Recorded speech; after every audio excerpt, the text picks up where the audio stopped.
বর্তমানে প্রত্যেকটা নারী পুরুষ সবাই খুব বেশি ব্যস্ত থাকে। আমাদের সবার আগেই কর্ম, আর কর্ম ঠিক রাখতে গিয়ে আমাদের খাওয়া দাওয়া ঠিক মতো হয় না। আর সময় মতো খেতে না পারলে আমাদের শরীর তো দুর্বল হয়ে পড়বে। তাই খুব সহজে ঘরে থাকা উপকরণ দিয়ে কম সময়ে রান্না করে খেতে পারবেন। কর্মজীবী মহিলারা এবং ব্যাচেলার ভাইদের জন্য আমার এই ভিডিওটা। এখানে আমি পেঁয়াজ কুচি কুচি করে কেটে নিয়েছি। আসলে আপনি কি রান্না করবেন সেটা মাথায় রেখে কাটাকুটিগুলো করা উচিত, এতে রান্নার স্বাদ দ্বিগুণ বেড়ে যায়। আমি এখানে দিয়ে দিব 1 চামচ আদা বাটা, আধা চামচ রসুন বাটা। আদা রসুনগুলোকে ভালো করে ভেজে নিব।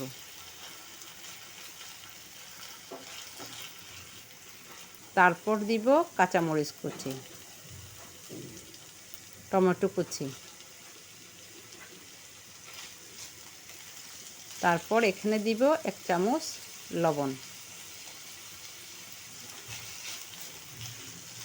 আমার এই রান্নাটা খুব কম সময়ে হয়েছে, ডিম ভুনা থেকে অনেক টেস্টি হয়েছে।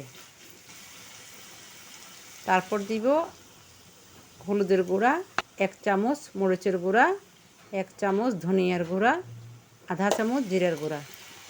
মশলাগুলোকে ভালো করে কষিয়ে নেব।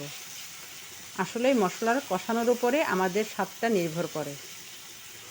ভালো করে কষানো হয়ে গেলে আমি দিয়ে দিব অল্প পরিমাণ পানি।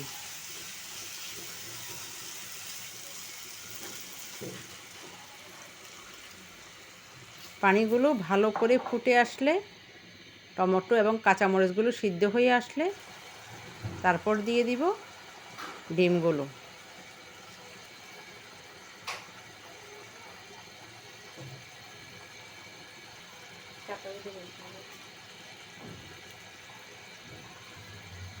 ডিমের ওপর দিয়ে দিব সামান্য পরিমাণ লবণ।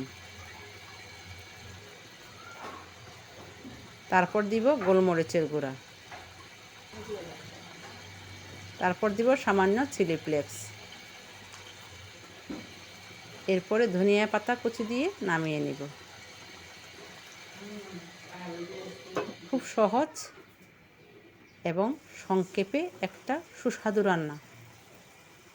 খুব কম সময়ে তৈরি করে নিতে পারবেন ডিমের এই পোস্ট কারি রান্নাটি, আর এক পদেই হয়ে যাবে আপনার খাওয়া। যারা কখনো খান নাই তারা একবার হলেও খেয়ে দেখবেন। ধন্যবাদ।